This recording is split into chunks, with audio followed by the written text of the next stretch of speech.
সুপর্ণা রায়, প্রভাষক, রসায়ন বিজ্ঞান, বিজ্ঞান বিভাগ, কুলিয়ারচর সরকারি কলেজ। আমার স্নেহের ছাত্রছাত্রীরা, অনলাইন ক্লাসে তোমাদের স্বাগত। আশা করি সবাই ভালো আছো। তো আশা করছি তোমরা নিয়মিত অনলাইন ক্লাস করছো এবং প্রতিদিনের পড়াটা প্রতিদিন কমপ্লিট করছো, ঠিক আছে? তো আজকে আমরা যে টপিকস নিয়ে কথা বলবো সেটা হচ্ছে আমাদের রসায়ন প্রথম পত্রের চলমান অধ্যায়, অর্থাৎ দ্বিতীয় অধ্যায়ের গুণগত রসায়ন, ঠিক আছে? তো এর মধ্যে কিন্তু গুণগত রসায়ন আজকে ক্লাস করবো। তো গুণগত রসায়নে কিন্তু আমরা অনেক কিছু শিখেছি আগে ক্লাসগুলোতে, যেমন হচ্ছে তোমাদের গত ক্লাসে শিখেছি বোর পরমাণু মডেল, হ্যাঁ, তারপর হচ্ছে সাফল্য, সীমাবদ্ধতা, এগুলো অনেক কিছু শিখেছি। তো আজকে আমরা যে টপিকস নিয়ে কথা বলবো সেটা অনেক ইম্পর্টেন্ট এবং পরীক্ষায় কিন্তু আসে, অনেক গুরুত্ব সহকারে পড়তে হবে এবং বুঝতেও হবে। সেটা হচ্ছে কোয়ান্টাম সংখ্যা। সেটা হচ্ছে কি? কোয়ান্টাম সংখ্যা। আচ্ছা, তো কোয়ান্টাম সংখ্যা বলতে আমরা কি বলছি ফার্স্টে জানি, খুবই ইম্পর্টেন্ট টপিকস। তো কোয়ান্টাম সংখ্যা হচ্ছে আমরা কি জেনেছি, কোন একটি ইলেকট্রন সাধারণত কি নিউক্লিয়াসের চারদিকে আবর্তন করছে নাকি। আচ্ছা, তো আবর্তনরত অবস্থায় আমরা তো পড়েছি যে যে কক্ষপথগুলোতে আবর্তন করছে সেটাকে আমরা শক্তি স্তর, ঠিক আছে? এগুলো আমরা খুব ভালোভাবে জেনেছি গত ক্লাসগুলোতে, এগুলো আমরা অনেক ডিটেলসে শিখেছি, ঠিক আছে? তো এখন প্রথম কোয়ান্টাম সংখ্যা, তো প্রথম কোয়ান্টাম সংখ্যা বলতে আমরা কি বুঝি, প্রথমে আসি। কোনো একটি ইলেকট্রন যখন নিউক্লিয়াসের চারদিকে আবর্তনরত অবস্থায় থাকে, ঠিক আছে, এটা কি নিউক্লিয়াস। তো ইলেকট্রনটা কি নিউক্লিয়াসের চারদিকে আবর্তনরত অবস্থা আছে, এটা কি নিউক্লিয়াস নাকি। আর এটা কি ইলেকট্রনগুলো কি তার চারপাশে নিউক্লিয়াসের চারদিকে কিন্তু আবর্তনরত অবস্থায় থাকে। তো কোন একটি ইলেকট্রন নিউক্লিয়াসের চারদিকে আবর্তনরত অবস্থায় কোন কক্ষপথে আছে, হ্যাঁ, কক্ষপথটি কি বৃত্তাকার নাকি উপবৃত্তাকার, সেটা কি ঘড়ির কাঁটার দিকে না বিপরীত দিকে অবতরণ করছে, তা প্রকাশের জন্য কিছু, হ্যাঁ, সংখ্যার অবতারণা করা হয়, হ্যাঁ, সেটাকে আমরা বলবো কি, সেই সংখ্যাগুলোকে বলবো কি কোয়ান্টাম সংখ্যা, ঠিক আছে? তো কোয়ান্টাম সংখ্যা সাধারণত কয় প্রকার? 4 প্রকার। কি কি? প্রধান কোয়ান্টাম সংখ্যা,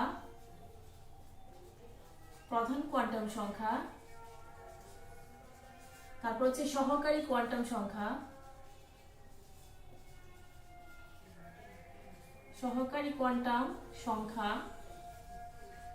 তারপর হচ্ছে ম্যাগনেটিক বা চৌম্বকীয় কোয়ান্টাম সংখ্যা,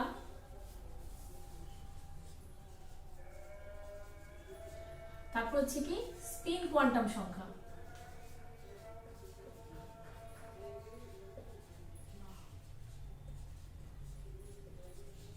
আবারও বলছি, কোয়ান্টাম সংখ্যা কয় প্রকার? 4 প্রকার। কি কি? প্রথম কোয়ান্টাম সংখ্যা, সহকারী কোয়ান্টাম সংখ্যা, ম্যাগনেটিক কোয়ান্টাম সংখ্যা এবং স্পিন কোয়ান্টাম সংখ্যা। ক্লিয়ার? ওকে। তো 4 প্রকার হলে এখন আমরা প্রথমেই আলোচনা করছি প্রথম কোয়ান্টাম সংখ্যা বলতে কি বুঝি। কি প্রধান কোয়ান্টাম সংখ্যা?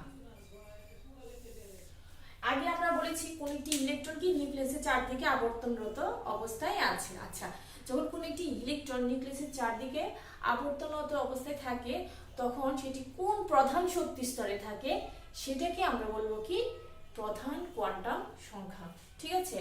তো প্রধান কোয়ান্টাম সংখ্যা কি সাধারণত কি দ্বারা প্রকাশ করা হয়? n দ্বারা প্রকাশ করা হয়।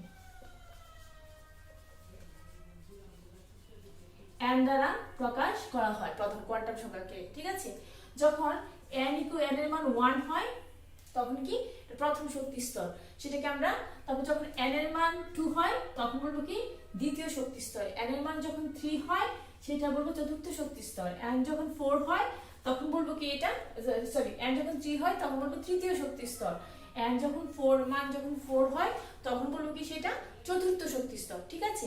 আবারও বলছি, n এর মান 1 হবে প্রথম শক্তি স্তর, n এর মান যখন 2 হবে দ্বিতীয় শক্তি স্তর, n এর মান যখন 3 হবে তৃতীয় শক্তি স্তর, n এর মান যখন 4 হবে সেটা হচ্ছে চতুর্থ শক্তি স্তর। এখন দেখো, এইভাবে যত n এর মান যত চলতে থাকবে তত শক্তি স্তরের মান কি বাড়তে থাকবে। যখন n এর মান 1 তখন আমরা কি সেটাকে বলতে পারি কি কে শেল। কি বলতে পারি, কে শেল। এন এর মান যখন দ্বিতীয় শক্তি স্তরে তাহলে বলতে পারি কি এল শেল, ঠিক আছে। যখন এন এর মান 3 অর্থাৎ তৃতীয় শক্তি স্তর সেটাকে আমরা বলতে পারি এম শেল। যখন এন এর মান 4 অর্থাৎ প্রথম কোয়ান্টাম সংখ্যার মান তখন বলবো কি এন শেল, ঠিক আছে। এভাবে যখন এন এর মান 5 6 7 8 এভাবে যেতে থাকবে, K L M N O P এভাবে যেতে থাকবে, ঠিক আছে। তো ক্লিয়ার? তো আশা করি প্রথম কোয়ান্টাম সংখ্যা বুঝতে পেরেছো। রিভাইজের জন্য আবারও বলছি যে কোনো একটি কোনো একটি ইলেকট্রন নিউক্লিয়াসের চারদিকে যখন আবর্তনত অবস্থায় থাকে তখন কোন প্রধান শক্তি স্তরে থাকে সেটা বোঝার জন্য যে কোয়ান্টাম সংখ্যা যে সংখ্যা ব্যবহার করা হয় সেটাকে আমরা বলবো কি প্রধান কোয়ান্টাম সংখ্যা। এখানে প্রধান কোয়ান্টাম সংখ্যাকে n দ্বারা প্রকাশ করা হয়ে থাকে, n এর মান 1 2 3 4 ইত্যাদি যখন হয়ে থাকে তখন প্রথম দ্বিতীয় তৃতীয় শক্তি স্তর এভাবে চলতে থাকবে এবং K L M N O P এভাবে কি শেলগুলা তোমার নিশ্চিত করবে। ওকে, এখন আশা করি প্রথম কোয়ান্টাম সংখ্যা বুঝতে পেরেছো, ঠিক আছে। তো এখন যাচ্ছি সহকারী কোয়ান্টাম সংখ্যা।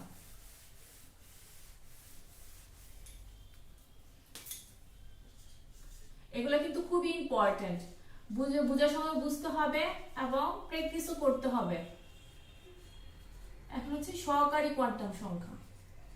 তো সহকারী কোয়ান্টাম সংখ্যাকে আমরা কি দ্বারা প্রকাশ করব, এল দ্বারা প্রকাশ করা হয়, এল দ্বারা প্রকাশ করা হয়, ঠিক আছে।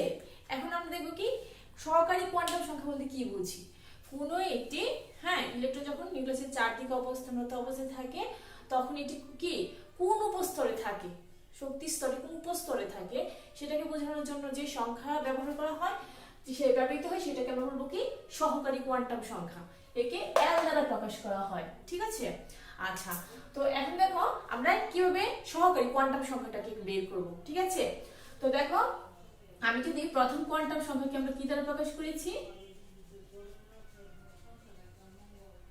প্রথম কোয়ান্টাম সংখ্যাকে আমরা কি দ্বারা প্রকাশ করেছি, n দ্বারা, নাকি? ওকে, আর হচ্ছে কি সহকারী কোয়ান্টাম সংখ্যা, সহকারী কোয়ান্টাম সংখ্যা সেটাকে আমরা প্রকাশ করব কি দ্বারা, l দ্বারা, নাকি? ওকে, তারপরে দেখো উপস্তর, কারণ আমি কিন্তু সহকারী কোয়ান্টাম সংখ্যাতে উপস্তর বের করব। ওকে, তাহলে দেখো যখন n = 1 হয় তখন l এর মান হয় কত, 0, ঠিক আছে।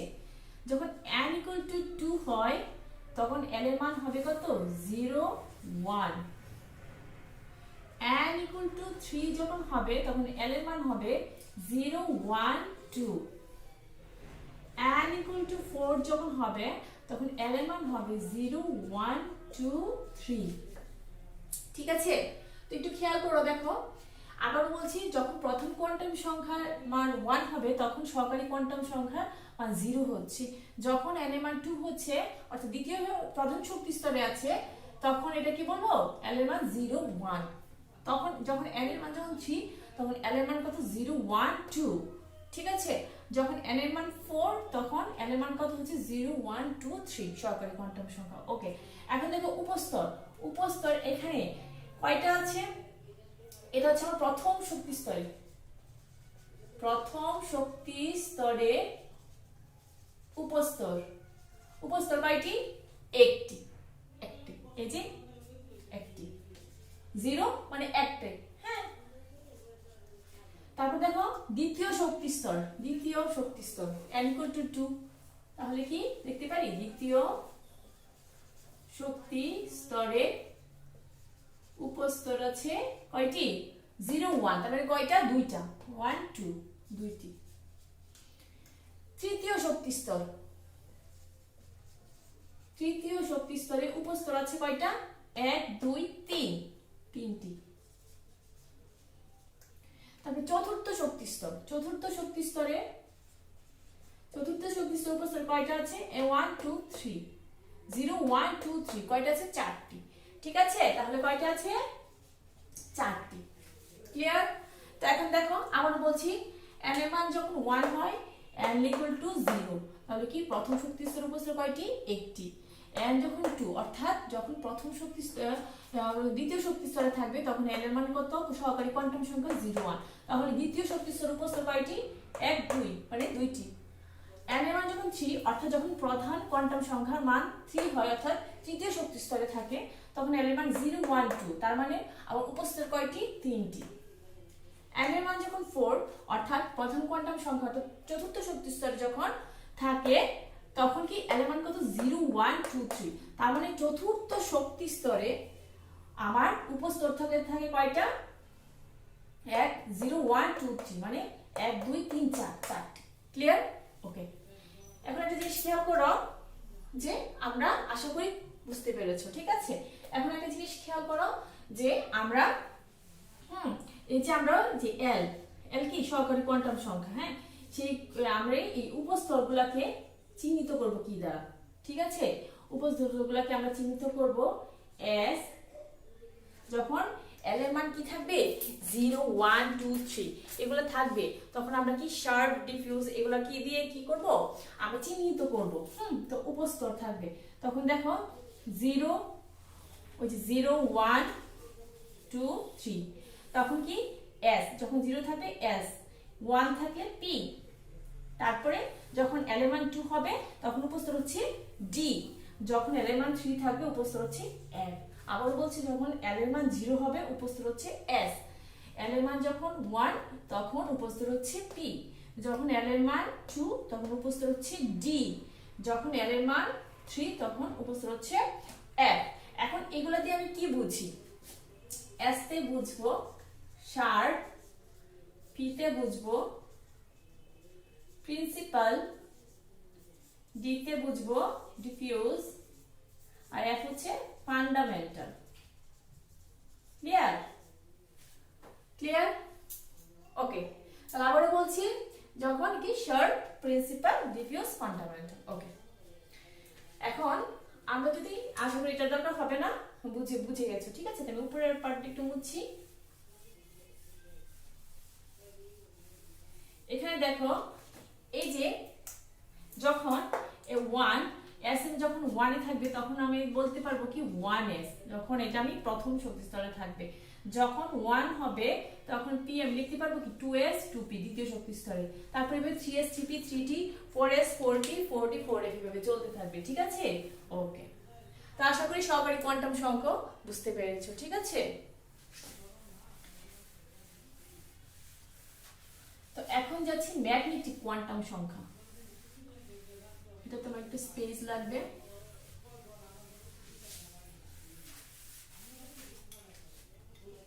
এখন পড়ছি কি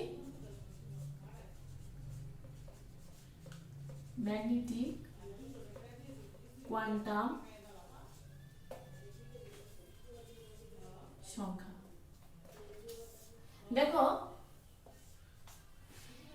ম্যাগনেটিক কোয়ান্টাম সংখ্যা বলতে কি বুঝছি দেখো যখন কোনো ইলেকট্রন নিউক্লিয়াসের চারদিকে আবর্তনরত অবস্থায় থাকে তখন আমরা জানি নিউক্লিয়াসটি হচ্ছে ধনাত্মক চার্জযুক্ত আর ইলেকট্রন যে নিউক্লিয়াসের চারপাশে আবর্তন করছে সেটা হচ্ছে কি ঋণাত্মক চার্জযুক্ত তো ধনাত্মক চার্জযুক্ত নিউক্লিয়াস এবং ঋণাত্মক চার্জযুক্ত ইলেকট্রনের মধ্যে কিন্তু একটা আকর্ষণ আসে সেই আকর্ষণের ফলে সৃষ্টি হয় কি চৌম্বক ক্ষেত্র কি সৃষ্টি হয় এটি চৌম্বক ক্ষেত্র সৃষ্টি হয় পরমাণুর অভ্যন্তরে সেই চৌম্বক ক্ষেত্রের ফলে এটি তো বিদ্যুৎ ক্ষেত্র সৃষ্টি হয় তখন আমরা যে প্রকাশের জন্য যে একটি কি এই যে পরমাণু অভ্যন্তর সেটাকে আমরা কি করে যে একটা পরমাণু ইলেকট্রনগুলো অবতরণের জন্য যে একটা ত্রিমাত্রিক বিন্যাস 3 ডাইমেনশনাল ইউজ করা হয় তো সেটা প্রকাশের জন্য যে কোয়ান্টাম সংখ্যা ব্যবহার করা হয় সেটাকে আমরা বলবো কি ম্যাগনেটিক কোয়ান্টাম সংখ্যা ঠিক আছে তো ম্যাগনেটিক কোয়ান্টাম সংখ্যা যখন আমরা বের করতে যাব দেখো আমরা কিন্তু আবার আগেগুলো জানতে হবে তো আগেগুলো জানার মধ্যে আমি প্রথম কোয়ান্টাম সংখ্যা জেনেছি সহকারী কোয়ান্টাম সংখ্যাও জেনেছি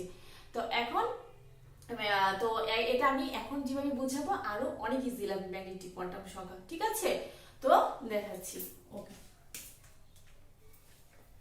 তো আমি এভাবে যদি তোমাদেরকে দেখাই প্রথমে আমি যাচ্ছি কি প্রধান কোয়ান্টাম সংখ্যা প্রধান কোয়ান্টাম সংখ্যাকে কি দ্বারা প্রকাশ করা হয় আমরা অলরেডি জেনেছি কি দ্বারা n দ্বারা ওকে তারপরে যাচ্ছি কি সহকারী কোয়ান্টাম সংখ্যা। ঠিক আছে, এটাকে আমরা কি দ্বারা প্রকাশ করি? এল দ্বারা। ঠিক আছে, তারপরে যাচ্ছে কি উপস্তর, তারপরে যাচ্ছে কি উপস্তর। ওকে, তারপরে যাচ্ছে কি উপস্তরের পরে চৌম্বকীয় কোয়ান্টাম সংখ্যা, চৌম্বকীয় বা ম্যাগনেটিক, এই যে ম্যাগনেটিক কোয়ান্টাম সংখ্যা। ঠিক আছে, আর এরপরে যাব কি টোটাল আমি অরবিটাল সংখ্যা। দেখো আমি যেভাবে বুঝাবো খুব ইজি লাগবে, একটু মনোযোগ সহকারে বুঝবে। দেখো একটিতেই একটা চার্টের ভিতরে তোমরা সব কিন্তু বুঝতে পারবে। দেখো যদি আগেগুলো ভালোভাবে বুঝে থাকবে, অনেক ভালোভাবে বুঝিয়েছি। দেখো প্রথম কোয়ান্টাম সংখ্যা যখন n ইকুয়াল টু কত, যখন 1 হয়, যখন n মানে প্রধান কোয়ান্টাম সংখ্যার মান যখন 1 হয় তখন সহকারী কোয়ান্টাম সংখ্যা কত হয়? তখন সহকারী কোয়ান্টাম সংখ্যা হয় 0, নাকি 0। তো এখানে উপস্তর আছে কয়টা? 1s। ঠিক আছে, তো আমার চৌম্বকীয় কোয়ান্টাম সংখ্যার মানও কি হবে? 0ই হবে, নাকি? ওকে, তো এখানে আমরা দেখো 1s, আবার বলছি n এর মান যখন 1 তখন সহকারী কোয়ান্টাম সংখ্যার মান কত? 0, তখন উপস্তর কত? 1s। ঠিক আছে, কারণ কি s ওই যে শার্প পড়ছিলাম, n এর মান যখন 0 হয় তখন কিন্তু শার্পে থাকে, নাকি মানে s এ থাকে, তো এই কারণে হয়েছে 1s। তো চৌম্বকীয় কোয়ান্টাম সংখ্যা কত? 0। হ্যাঁ, তখন এখানে অরবিটাল আমার কয়টা হচ্ছে? 80। ঠিক আছে, আচ্ছা আমি আলাদা আলাদা দিই তোমাদের সুবিধা হবে। যখন n এর মান 2 হবে তখন সহকারী কোয়ান্টাম সংখ্যা কত করেছি? 0 আর 1, 0 এবং 1। তো 0 এর জন্য পড়েছি 1s। ঠিক আছে, যেহেতু আমার দ্বিতীয় শক্তি স্তর মানে দ্বিতীয় প্রথম কোয়ান্টাম সংখ্যার মান n ইকুয়াল টু যখন 2 তখন হবে 0 এর জন্য কি s, তার মানে 2s। এবং p এর জন্য কি 1 এর জন্য পড়েছিলাম p, l এর মান যখন 1 থাকে তখন পড়েছিলাম p, তখন 1 এর জন্য p, তার মানে 2s 2p। ক্লিয়ার? যেহেতু আমার দ্বিতীয় শক্তি স্তর, দ্বিতীয় প্রথম কোয়ান্টাম সংখ্যার মান 2, সেহেতু 2 2, তাহলে 2s and 2p। ক্লিয়ার? ওকে, এখানে আমার চৌম্বকীয় কোয়ান্টাম সংখ্যাটি একটু খেয়াল করি। এখানে আমার চৌম্বকীয় কোয়ান্টাম সংখ্যা কত? n এর মান যেহেতু কত 2, ঠিক আছে, সেখানে এখানে আমার এখানে কিন্তু 0 আছে, নাকি? যখন আমার 0 তাহলে 2s, s এর জন্য মান কত? 0, তাহলে এখানে আমার কত বসতেছে? মান 0। ক্লিয়ার? আর p এর জন্য কত? 1, তাহলে এখানে চৌম্বকীয় কোয়ান্টাম সংখ্যা হচ্ছে +1, খেয়াল করি 0 আর হচ্ছে -1। ক্লিয়ার? তাহলে এখানে আমার দেখো এখানে আমার কয়টা হচ্ছে? 1 2 3, তাহলে আমার এখানে অরবিটাল সংখ্যা কয়টা হচ্ছে? 3টি, আর ওইখানে তো আগে ছিল 1টি। ওকে, তাহলে বুঝতে পেরেছি আশা করি। ওকে, আবার আমরা নেক্সটে যাচ্ছি। যখন n ইকুয়াল টু 3 তখন l এর মান কত হবে? l এর মান হচ্ছে 0 1 2। আমরা সবাই কোয়ান্টাম সংখ্যা দিয়ে শিখেছি, যখন n এর মান 3 হবে তখন 0 1 2। তো 0 1 2 যখন হবে তখন s এর 0 এর জন্য আমরা পড়েছি কি শর্ট। তাহলে এখানে যেহেতু তৃতীয় শক্তি স্তর অর্থাৎ প্রথম কোয়ান্টাম সংখ্যার মান হচ্ছে n ইকুয়াল টু 3, তাহলে আমি দেখতে পারি কি 3s 3p 3d। যেহেতু 2 আছে তাহলে d এর পড়ছিলাম কি ডিফিউজ, n এর মান যখন 2 হয় তখন হচ্ছে ডিফিউজ, তাহলে যেহেতু প্রথম শক্তি স্তর 3, হ্যাঁ, তাহলে 3s 3p 3d। ক্লিয়ার? ওকে, তো এখন যাচ্ছে চৌম্বকীয় কোয়ান্টাম সংখ্যা। যখন n ইকুয়াল টু এখানে যেহেতু 0, তাহলে 0 এর জন্য কি s এর মান 0। p যখন 1 তখন আমি লিখতে পারি কি +1 0 -1। ক্লিয়ার? ওকে, যখন মান l এর মান 2 তখন ম্যাগনেটিক কোয়ান্টাম সংখ্যা হবে কি +2 +1 0 -1 -2। ক্লিয়ার? ওকে, তাহলে দেখো এখানে অরবিটাল সংখ্যা হচ্ছে কয়টা?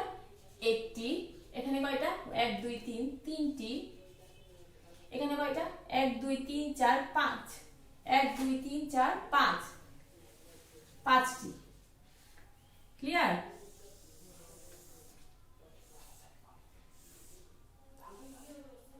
যখন n এর মান 4 হচ্ছে তখন 0 1 2 3, তখন হচ্ছে কি 4s 4p আগের মতোই 4d 4f। কারণ দেখো এখানে প্রথম কোয়ান্টাম সংখ্যার মান হচ্ছে কি 4, তাহলে n equal to 0 1 2 3 l এর মান, আর হচ্ছে যেহেতু 4 তাহলে 4 দিলাম, আর হচ্ছে কি spdf অর্থাৎ 0 এর জন্য আগের মতোই s, 1 এর জন্য p, 2 এর জন্য t, আর 3 এর জন্য f।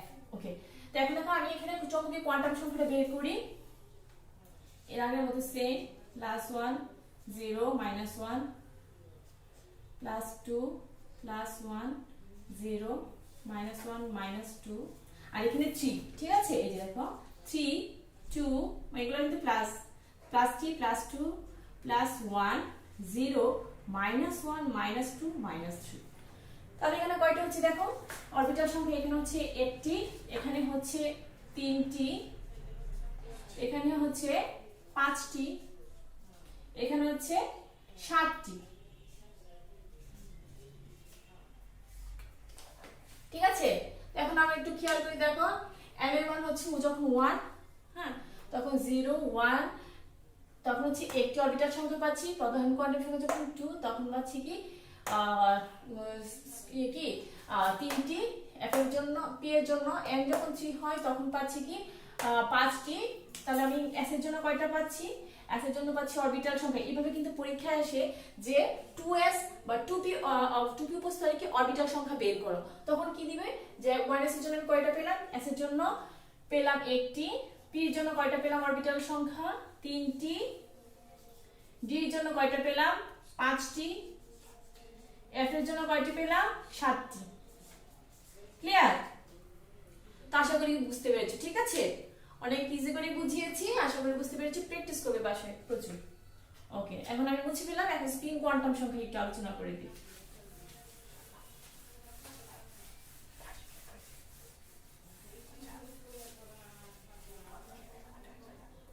আচ্ছা, স্পিন কোয়ান্টাম সংখ্যা,